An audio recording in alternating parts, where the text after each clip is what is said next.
Kung hindi sa kakaibang mundo ni Jack, wala sanang Toy Story. Alam mo bang di dahil gusto ng Pixar gumawa ng pelikula tungkol sa laruan kaya ito nabuo?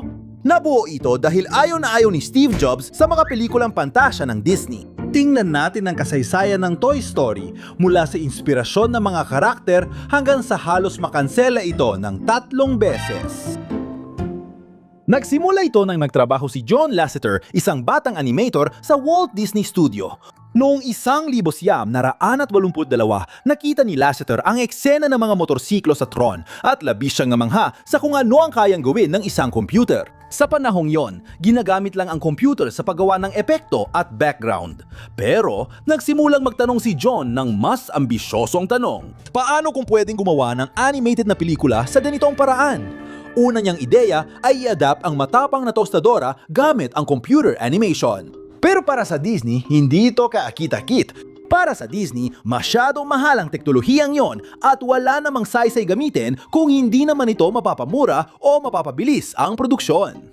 Kaya tinanggihan ang proposal at hindi nagtagal, nawala ng trabaho si John Lasseter. Gayunpaman, dinala siya ng kabiguang ito sa graphics division ng Lucasfilm. Doon, nakilala niya ang mga inhinyerong nais ding gumawa ng pelikula gamit ang computer. Kaya noong 1986 binili ni Steve Jobs ang dibisyong yon at ginawa itong isang independiyenteng kumpanya na tinawag niyang Pixar.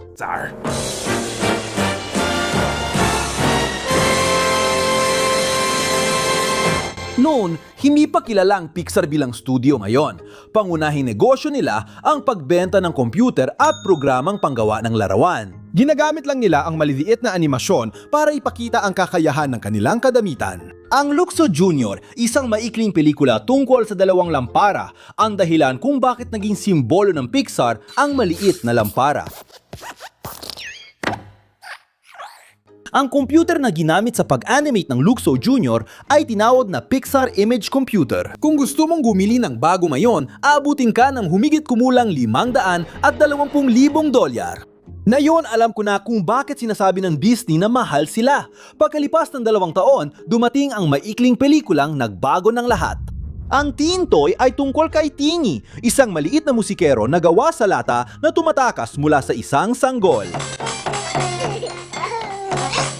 Simple ang ideya, pero ngayon lang ikinuwento ang kwentong ito mula sa perspektibo ng laruan na takot masira ng batang dapat magmamahal sa kanya. Nanalo ang Teen Toy ng Oscar bilang pinakamahusay na maikling animated na pelikula 1 taon matapos gawin. At ang Oscar ay napunta kina Toy, John Lasseter, and William Reed.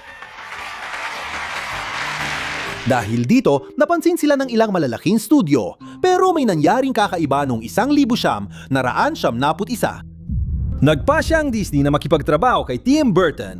Ito ang unang beses na sila ay nagtrabaho sa labas ng studio nila dahil dati puro guhit lang ang animasyon nila. Sa halip, ito ay magiging isang pelikulang stop motion na tinawag nilang ang kakaibang mundo ni Jack. Salamat! Dahil sa napakalaking tagumpay ng pelikulang ito, nagpasya ang Disney na makipagtulungan sa isa pang maliit na studio at iyon ay walang iba kundi ang Pixar. Ang una nilang proyekto ay isang espesyal sa telebisyon na tinawag na A Teen Toy Christmas. Ang ideya na kalaunan ay naging inspirasyon ng kwento ng Toy Story. Sa totoo lang, hindi Disney ang gumawa ng kwento. Nasa kasagsagan sila noon ng mga kwentong prinsesa at mga kwentong engkanto. Pero si Steve Jobs ayaw niya doon. Gusto niyang wasakin ang sistemang iyon. Susundan ng kwento si Teeny matapos siyang iwan sa gasolinahan at mapunta sa kindergarten na puno ng laruan na ayaw na ng iba. Naisip ng Disney na pwedeng palakihin pa ang ideyang iyon. Kaya noong 1990, isa pumirma ang 2 kumpanya ng kasunduan na nagkakahalaga ng $26 milyong para gumawa ng 3 animated na pelikula. Pero napakalaking pangganib ito para sa Pixar dahil kung pumalpak ang alinman sa mga pelikulan ito, matatapos na ang lahat para sa kanila. Ang unang malaking problema ay wala silang ideya kung anong pelikula ang kanilang ihahain, kaya nagpasya silang ituloy ang ideya ng Teeny. Ganito nagsimula ang unang Toy Story, tampok sina Tini at isang manikang ventriloquo. Ang sumunod na malaking problema ay pareho ang gusto ng dalawang karakter, makahanap ng batang maglalaro sa kanila. Tinuro ng Disney na kung magkapareho ang iniisip ng dalawa, walang magiging interesting na tunggalian sa kanila. Kaya naman, naging pelikula ito tungkol sa dalawang magkaibigang lubos na magkaiba. Isang lumang laruan na takot mapalitan at ang isa ay bagong laruang darating para agawin ang lahat ng atensyon sa kanya. Nagsimulang maging action figure si Tini, una bilang sundalo gaya ni G.I. Joe, tapos binigyan ng temang kalawakan at simpleng pangalan. Mga kakaiba tulad ng Lunar Larry at Tempus the Morph. Sa huli, tinawag siyang Buzz Lightyear bilang parangal sa astronautang si Buzz Aldrin. Ang kanyang kasuotan ay kumuha ng mga elemento mula sa mga astronauta ng Apollo program at sa mga action figure noon mga panahong iyon. Pinili niya John Lasseter at asawang si Nancy ang berde at lila dahil yon ang paborito nilang kulay. Narito ngayon ang tanong, anong laruan ang kabaligtaran ng tagapagbantay ng kalawakan? Isang manikang ventriloquo na ginawang cowboy. Isang cowboy. Isang cowboy. Ang mekanismo ay hango sa manika ni Casper na pagmamay-ari ni John Lasseter noon bata pa siya. Sa una, si Woody ay may malaking pangga at nakakatakot na anyo ng isang manikang ventriloquo. Dahan-dahan, lumambot ang kanyang muka at naging parang tela at plastic na pamilyar sa atin. Ang mga pangalawang karakter ay nagbago rin at si Joss Whedon ang tumulong sa pagbago kay Buzz. Sa simula, alam niyang laruan siya pero iminungkahi ni Wedman na lubos siyang maniwalang isa siyang tunay na tagapangalaga ng kalawakan. Idinagdag niya si Rex at gusto niyang maging mahalaga ang papel ni Barbie pero tinanggihan ng Mattel na ipagamit si Barbie. Naniniwala ang kumpanya na dapat ang bawat batang babae ang magbuo ng personalidad ng manika, hindi isang pelikula ang magtatakda kung sino si Barbie. Dahil doon, pinalitan siya ni Betty. Hindi rin pinayagan ng Hasbro na lumabas si G.I. Joe, lalo na dahil sisirain siya ni Sid, kaya ipinanganak si Combat Carl. Na ngayon, nagkakaroon na ng anyo ang lahat, pero gusto pa rin ng Disney na gawing mas matapang at pang-adulto ang pelikula, kaya sumunod ang Pixar. Dahil dito, muntik na nilang sirain ang pelikula nila. Para magmukhang mas matapang si Woody, ginawa siyang makasarili, malupit at agresibo na mga manunulat. Sa bersyong ito, hindi aksidente ang pagkahulog ni Buzz sa bintana. Sadyang itinapon siya ni Woody at tinakot ang ibang laruan para di siya salungatin. Si Tom Hanks isa sa mga unang nakapansin ng problema. Habang nire-record ang kanyang linya, tinalong niya kung bakit naging ganap na gago si Woody. Noong Nobyembre 11, 1993, ipinakita ng Pixar ang bersyong iyon sa mga ehekutibo ng Disney at sobrang sama na naging reaksyon, kaya tinawag ang araw na yon sa loob ng studio bilang Itim na Biyernes. Itinigil ng Disney ang produksyon ng Toy Story. Pagkatapos ng halos 2 taon ng pagtatrabaho, maaaring mamatay ang unang pelikula ng Pixar bago pa ito matapos. Humingi si John Lasseter ng huling pagkakataon. May 2 linggo ang grupo para patunayan na kaya nilang ilitas ito at sa panahong yon, si Steve Jobs ang nagpondo ng pelikula hanggang bumalik ang Disney. Inalis nila ang kalupitan ni Woody, ibinalik ang inosenteng personalidad ni Buzz at itinutuan ang kwento sa 2 laruan na nagkakamali pero natutong magtiwala sa isa't isa. Gumana ang bagong bersyon at pinayagan ng Disney na mapatuloy ang produksyon. Ilang taon ang lumipas, ibinunyag ni Tom Hanks na siya, si Tim Allen at ang iba pang mga kasamahan sa cast ay nakapag-record na ng halos 80 minuto ng kwento na tuluyang itinapon. Pagbalik ng Disney sa produksyon, nadala sila ng mga umano'y makabagong ideya. Plano nila ang gawing musikal ang Toy Story.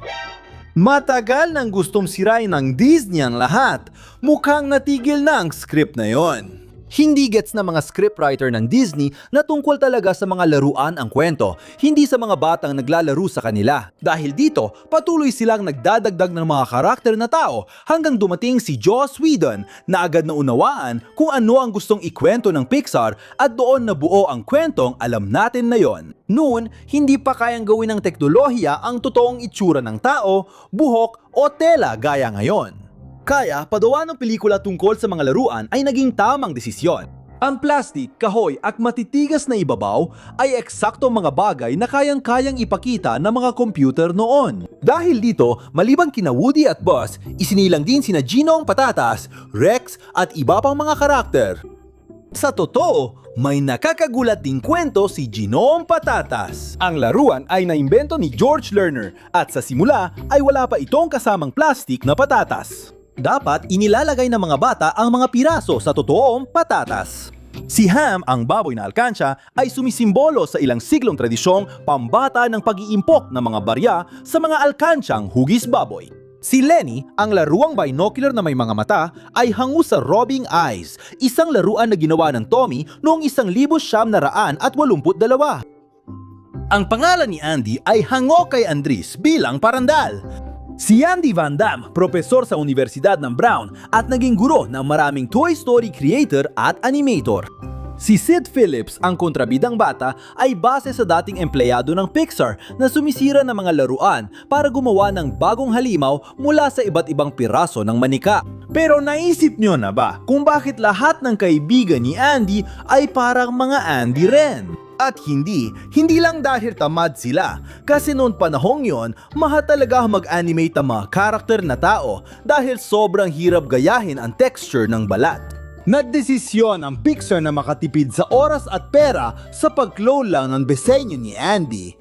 Kahit ganon, kabaliwan pa rin ang paggawa ng Toy Story. Ang mahigit 114,000 na mga frame nito ay nangangailangan ng humigit kumulang 800,000 na oras ng pagpuproseso. Pinag-uusapan natin ang halos 91 taon kung isang computer lang ang gumawa nito ng tuloy-tuloy. Bumamit ang Pixar ng 117 na computer at bawat frame ay maaring tumagal ng average na 3 oras para i-animate. Ang buong studio ay nakakagawa lamang ng mas mababa sa 30 segundo ng pelikula kada araw. Sa katunayan, sa pinaka-produktibong linggo nila, nagawa lang ng Pixar na mag-render ng 3 minuto at kalahati ng buong pelikula. Ngayon, malalaman natin kung bakit mas mukhang kakaiba ang ilang tauhang tao gaya ni na Andy at Sid kaysa sa mga laruan. Ang team ay gumagawa ng bagay na walang umiiral na patakaran, kagamitan o naunang halimbawa. Maginong natapos na ang pelikula, sinabi ng lahat na iyon ang pinakapangit na pelikula sa itsura na nagawa nila. Sa kabila ng lahat, nakipagsapalaran ng Disney at ipinalabas ang Toy Story sa sinehan. At ganoon nga, noong ika-22 ng Nobyembre, 1995, ipinalabas ang Toy Story sa malaking screen. Sa kabila ng lahat, salungat sa lahat ng inaasahan, minahal agad ang pelikula mula sa unang pagpapalabas. Umabot sa humigit kumulang $30 milyong ang nagastos sa pelikula at nagtapos ito sa pagkakaroon ng halos $374 milyong na kita sa buong mundo. Ito ang unang animated na pelikulang nominado sa Oscar para sa script at si John Lasseter ay binigyan ng espesyal na parangal bilang direktor ng kauna-unahang tampok na pelikulang inanimasyon sa computer. Tama! Unang tinanggal siya ng Disney tapos bumalik siya ng todo. Pero ang pinakamahalagang pababago ay nangyari sa labas ng mga paranal. Matapos ang Toy Story, napagtanto ng lahat ng studio na posible ang computer animation at ito ang kinabukasan ng industriya. Kaya parang ginawa ang isang pelikula tungkol sa mga laruan para magbenta ng paninda, di ba? Pero bago ipalabas, halos walang kumpanyang gusto gumawa kina Woody at Buzz. Karaniwan, kailangan ng mga kumpanya ang gumagawa ng laruan ng 18 buwan hanggang 2 taon para maghanda ng bagong linya. Nahuli ang Disney kaya tinanggihan ng ilang kumpanya ang lisensya. Isang maliit na kumpanyang Canadian lang, ang Thinkway Thinker, ang nadlakas loob. Kabaliktaran ng inaasahan ng nangyari, naubos agad ang mga laruan at kinulang ang Buzz Lightyear para sa lahat ng batang gusto nito na yung Pasko. Ang unang 250,000 na laruan ng bawat karakter ay mabilis na naibenta. At sa paglipas ng mga taon, sina Woody at Buzz ay lumampas sa 25 milyong laruan. Gumastos ang Disney ng humigit kumulang $20 milyong sa pag-aanunsyo. Pero ang mga tatak tulad ng Burger King, Coca-Cola, Pepsi at Payless ay nagdagdag ng halos 125 milyon sa mga promosyon na may kaugnayan sa Toy Story. Hindi na lang kwento tungkol sa mga laruan ng Toy Story, naging paraan na rin ito ng pagbebenta ng totoong laruan. Noong 1996, inilabas ang pelikula sa VHS at nakabenta ito ng mahigit 21 milyong kopya sa unang taon nito. Sa parehong taon, nilika ng Pixar ang Toy Story Treats. Maikling animasyon na 10 hanggang 30 segundo ang haba, ipinapalabas tuwing patalasas ng cartoon sa ABC tuwing Sabado. Iginit ng network na hindi ito VHS ads dahil hindi binanggit ang produkto. Pero nakakatuwang isipin, nagsimula itong ipalabas ilang linggo bago ilabas ang pelikula sa bentahan. Dumating din ang unang video game ng Toy Story, mga libro, damit, sapatos, mga programa para sa computer at pati na rin mga palabas ng Disney on Ice. Lumapas na sa screen ang Toy Story at gusto ng Disney na magkaroon agad ng pangalawang pelikula sa lalong madaling panahon. Sa simula, ang Toy Story 2 ay hindi pa nga dapat ipalabas sa mga sinehan. Pinagawa ito ng Disney bilang isang sequel na ilalabas direkta sa VHS. Kaya mas maliit ang team na binuo ng Pixar kaysa sa para sa isang buong pelikula. Abala ang studio sa paggawa ng pelikulang mga insekto. Pero nang makita ng Disney ang unang mga eksena ng Toy Story 2, napansin nila na may potensyal ang pelikula na maging isang box office hit. Binago nila ang mga plano at naging pandaigdigang pagpapalabas sa sinehan ang Toy Story 2 na ipinalabas sa sinehan. Lumaki ang proyekto, naging mas detalyado ang animasyon, mas lumaki rin ang mga tagpuan at natuklasan ni Woody na di lang siya ordinaryong cowboy. Siya pala ang bituin ng lumang palabas na tinatawag na Ang Rodeo ni Woody.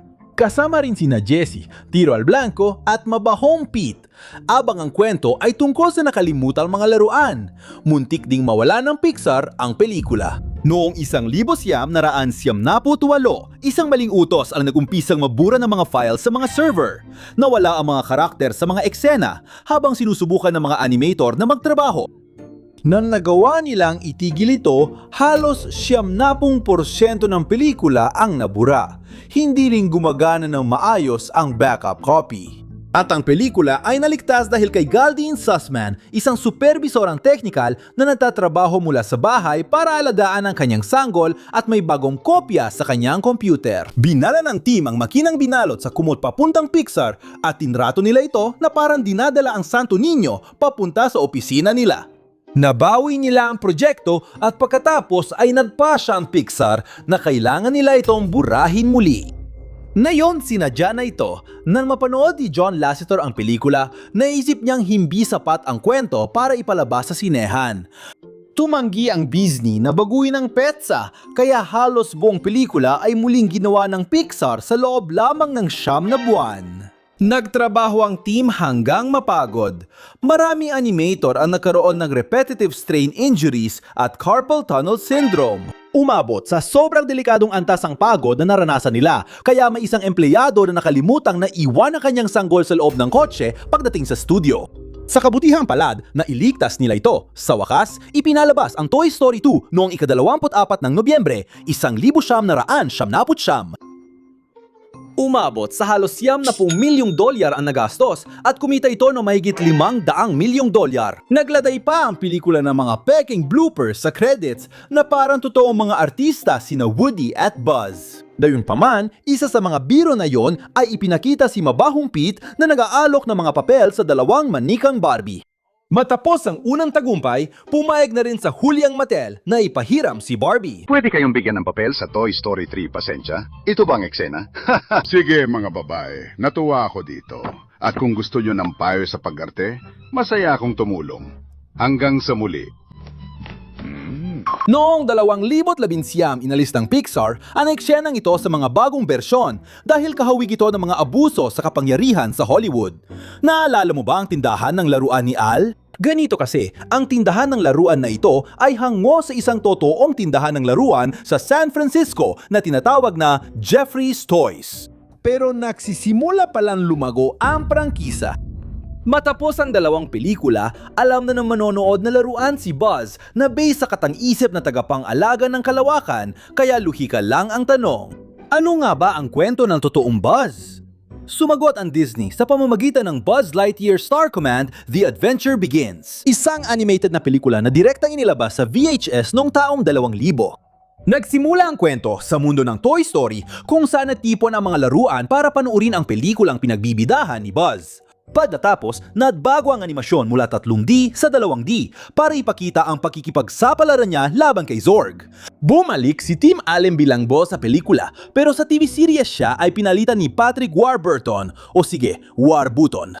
Sa tingin ko, hindi ito ang tatlong maliliit na berdeng lalaki na nawawala. Sa tingin ko, hindi sila ang mga maliliit na berdeng lalaki. Ang Buzz Lightyear Star Command ay may 65 episodes, kabilang ang unang pelikulang hinati sa 3 bahagi. Nakabenta ang pelikula ng halos 3 milyong kopya sa unang linggo nito. Nagkaroon ito ng sariling video game at tinulungan si Buzz na hindi lang maging isa sa mga laruan ni Andy. Sina Woody at Buzz ay muntik na mapatuloy pero wala na ang Pixar. Kahit na sina Disney at Pixar ay nakagawa ng ilan sa mga pinakamatagumpay na pelikula noong mga panahong yon, unti-unti namang nasisira ang kanilang relasyon. Gusto ni Steve Jobs na Pixar ang may kontrol sa mga susunod nilang pelikula, habang ayaw ng Disney ibigay ang kumikitang prangkisa. Noong 2004 natapos ang negosasyon at inanunsyo ng Pixar na maghahanap sila ng ibang distributor. Nasa Disney pa rin ang karapatan sa mga karakter, kaya pwede silang gumawa ng sequel kahit wala ang Pixar. Gumawa sila ng studio na tinawag na Circle 7 Animation at sinimulan ang sarili nilang bersyon ng Toy Story 3. Sa kwentong yon, nagkaproblema si Buzz at ipinadala sa pabrika sa Taiwan.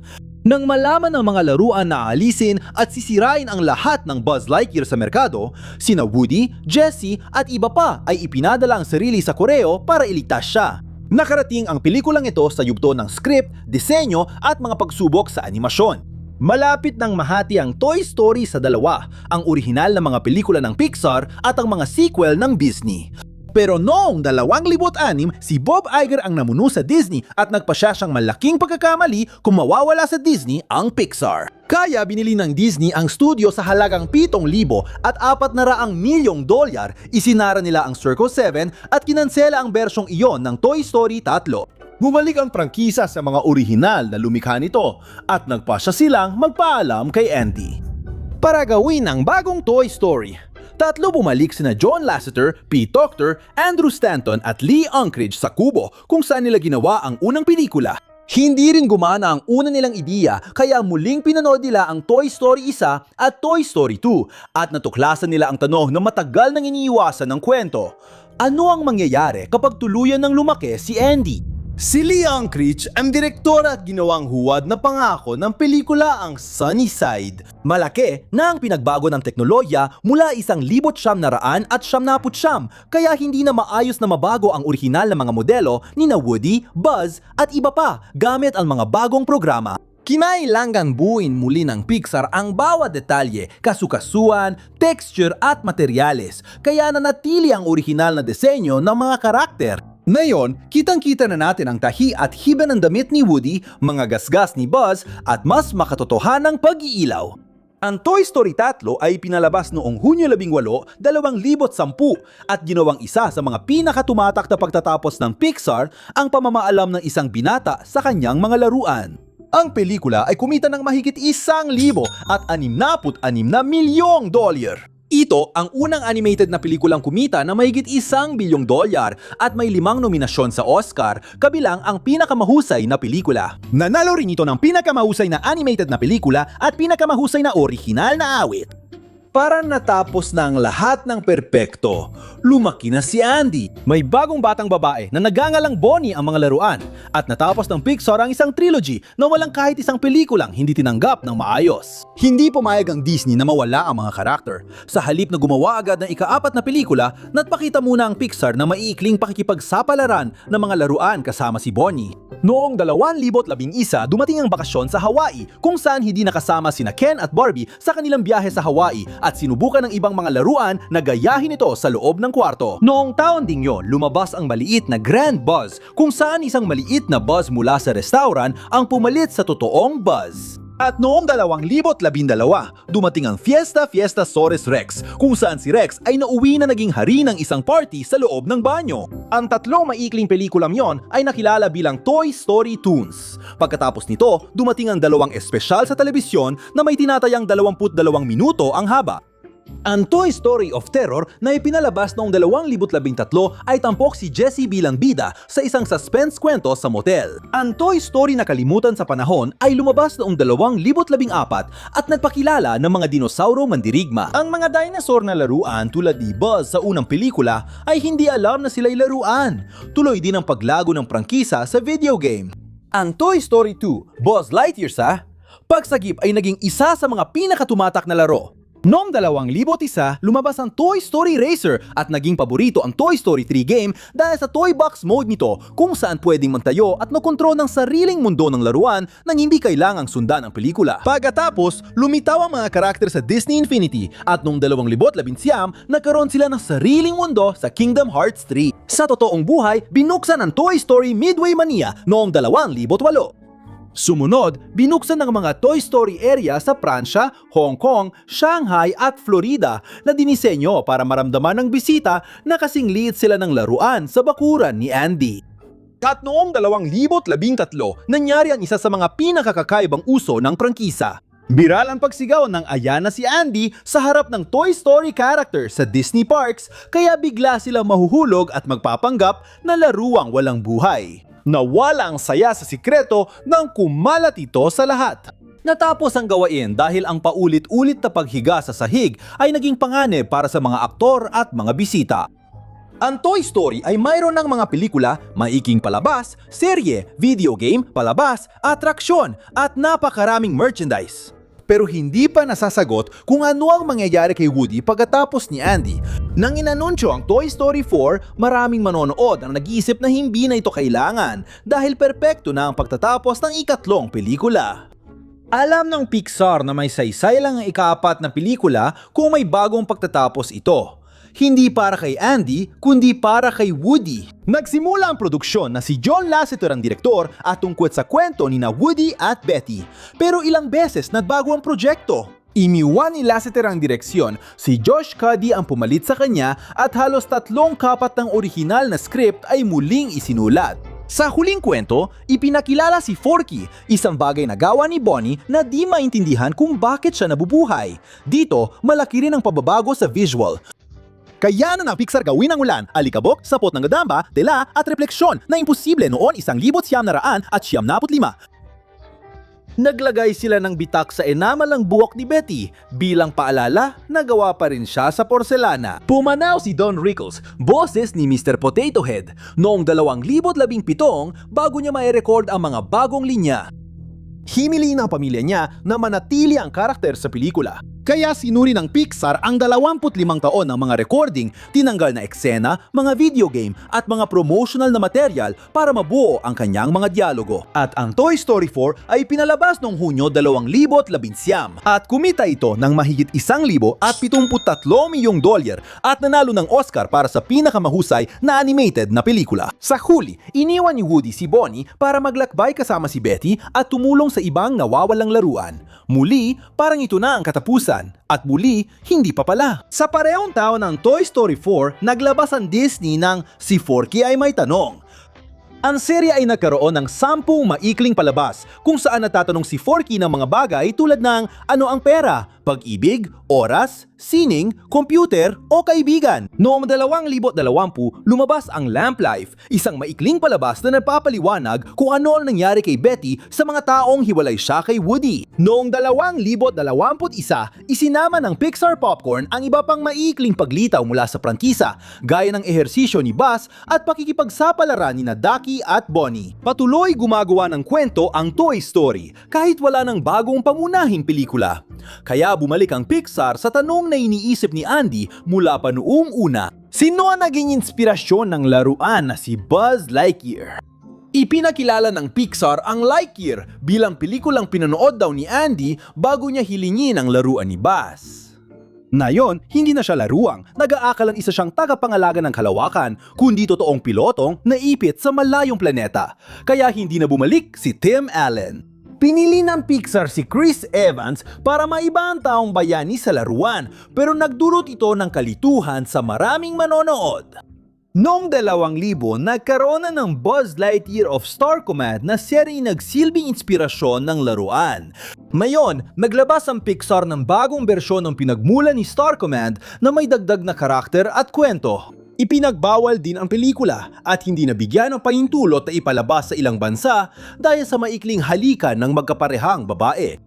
Tumanggi ang Disney na tanggalin ang eksena at ganun na ang Lightyear ay nagkakahalaga ng humigit kumulang $200 milyong at kumita lamang ng $226 milyong sa buong mundo. Ito ang naging unang malaking kabiguan sa pananalapi ng isang prangkisa na ang 4 na pangunahing pelikula ay malalaking tagumpay. Kaya bumalik ang susunod na proyekto sa mga laruan. Noong 2023, kinumpirma ng Disney na ginagawa na ang Toy Story 5. Ngayon, napunta ang kwento kay Andrew Stanton, isa sa mga orihinal na manunulat at kalahok sa lahat ng naunang pelikula. Ang pelikula ang unang pangunahing pelikulang ginawa nang wala si John Lasseter na umalis sa Pixar ilang taon na ang nakalipas. Pero pagkatapos ng 5 pelikula, ano pa kaya ang maaring pumalit sa mga laruan na hindi pa nila naharap noon? Ang sagot ay nasa harap ng halos lahat ng mga bata ngayon, isang screen. Ang Toy Story 5 ay ipinalabas noong Hunyo 11, 2026. Sa unang weekend nito, kumita ito ng $312 milyong sa buong mundo. Ito ang pinakamalaking opening sa prangkisa. Pagsapit ng Hulyo, halos $800 milyon na ang kinita ng pelikula at patuloy pa rin palabas sa sinehan. Patuloy kumikita ng halos $1 bilyong kada taon ang mga produkto nito. May 12 ng atraksyon, 4 na temang lupain, hotel, video game, serye, maikling pelikula at mga karakter na patok pa rin sa mga batang hindi pa ipinapanganak nung ibinigay ni Andy ang kanyang mga laruan. Sige mga kaibigan, anong Toy Story na yugto ang paborito mo? I-comment ang sagot mo. Paalam, cowboy.